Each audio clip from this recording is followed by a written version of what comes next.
চুল একটা নিয়ামত। মা বোনদের চুল যেটা আছে চুলগুলা উড়ি জ্বালাই না জানি, লম্বা লম্বা চুল উড়া ফালাত না ফালানি খানবালা। আর মহিলাকলে চুল বিক্রি করেন না জানি, বর্তমানে ফেরিওয়ালা চুল লইয়া বাড়ির থাকি যার গিয়া চুল নেই নানি মাঝে মাঝে লইয়া শুনছি ওটা চুল নিয়া বুঝি না আরো দামি কিতা বানায়, তা বেটিনতে বেশি লাই ইটা আর বেসইন না জানি। হেফাজতে রাখক কোয়া উড়া ফালাত ফালাইন না জানি, ওলা হেফাজতে এক সাইডে ফালাক কোয়া যে জায়গার মধ্যে জ্বলে না আউরি মানছে উড়ইন না। চুল এবং কাপড় নিয়ে দুইটা জিনিস নিয়ে মানুষরে বেশি জাদু করা হয়।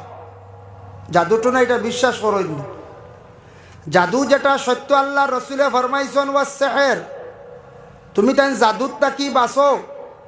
জাদুটো না আমরা দেশের মধ্যে কিছু কিছু জায়গার মধ্যে আছে, জাদুটো না করিয়া মানুষের জীবনটা বরবাদ করডা, জাদুটো না করা গুনাহ কবিরা।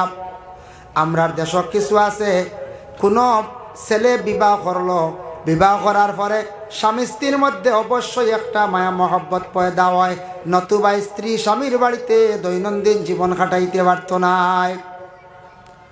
স্ত্রীর তো মায়া থাকবো স্বামীর লাগি, স্বামীরও স্ত্রীর লাগি মায়া থাকবই না। না আখতা কোনো কোনো ফ্যামিলিত কোনো শ্বশুরিয়ে কইলা, ইয়া আল্লাহ আমার ভুয়াই গুরু বেটিয়ে কারে বুলাই দিছে, কিতা করা যায়।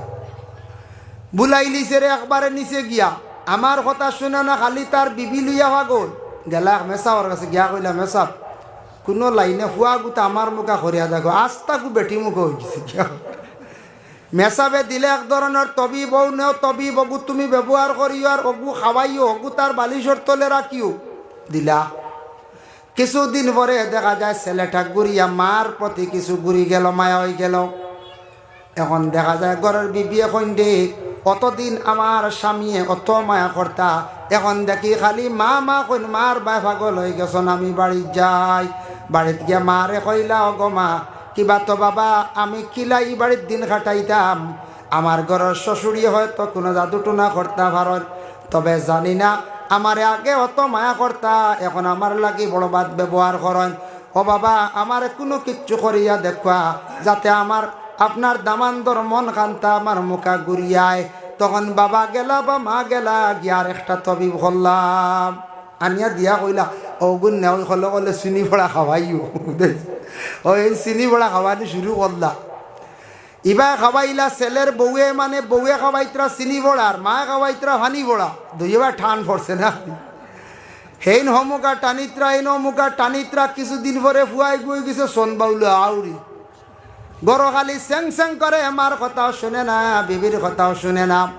তার মাথার মধ্যে দুষ ধরছে, কোনো মানুষের নাম ধরিয়া তাবিজ জ্বালাইলে ক্ষতি করে, কোনো মানুষের নাম ধরিয়া কোনো মন্ত্র পড়িলে ক্ষতি করে। এখন ছেলেটার দেখা যায় মাথার দুষ ধরি লাইছে, বাবাও বুঝে না, মাও বুঝে না, ঘরের বিবিও বুঝে না। এর জন্য আল্লাহর বন্দেগান দয়া করিয়া আমরা এই ধরনের জাদু টুনার থাকি যাইতাম না, জাদু টুনার মধ্যে যাইতাম না, এটা কিন্তু বালা নাই। আপনার ছেলে কথা শুনেন না, মা গো নমাজ পড়ো, দোয়া করো, নমাজের মুসল্লায় বসিয়া দোয়া করো, সজদার হালতে পড়িয়া দোয়া করো, আল্লাহ আমার ছেলে বিবাহ করছে, আমারও মায়া করতো, বিবির তার বিবিরও মায়া করতো, ছেলেটা বড় দুষ্টামি করে, আল্লাহর কাছে সাহায্য সাক্ষ আল্লাহ দেখবা মায়া করবা।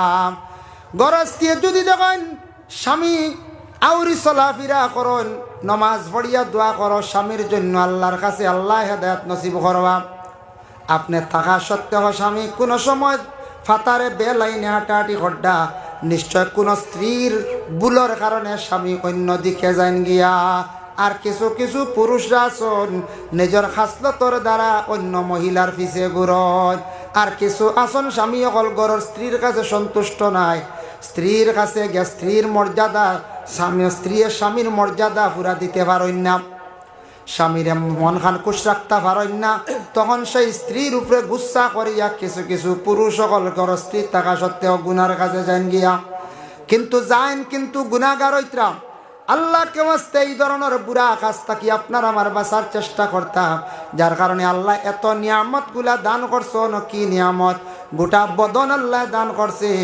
আল্লাহ আপনারে আমারে এই নিয়ামত গুলা দান করছে, প্রত্যেক নিয়ামতের শুকরিয়া আপনি আমি আদায় করতাম। জবান দিছি আল্লাহ, এটাও বহুত বড় শুক্রিয়া আদায় করা দরকার। আমিও কথা কই আর আপনিও কথা কইতরা। জবান যদি আল্লাহ দিত না এই নিয়ামত কোন যান কথা কইতাম পারলাম মনে নি না। যার জবান নাই যে বাচ্চার বুবা মানুষ কত আফসোস করে, সে তার জবানের কদর বুঝে। আমরার জবান আল্লাহ দান করছে, জবানটারে আউরি আমরা ব্যবহার করি আর আউরি কথাবার্তা করি আর আউরি গালি গালাজ করি আর জবানটারে অপবিত্র বানাই। আর এই জবান দিয়ে আপনি আমি বালা কথা করার চেষ্টা করতাম, জবান দিয়ে মিশা মাথার চেষ্টা করতাম না, ছাড়ার চেষ্টা করতাম। সেই জবান দিয়ে বালা কথা কইতাম, অশ্লীল ভাষাটা কখনো আপনি আমি প্রয়োগ করতাম না। আল্লাহর বান্দাগান এর লাগি জবানটা খুবই সুন্দর। বিজ্ঞানে ঘর সপ্তাহ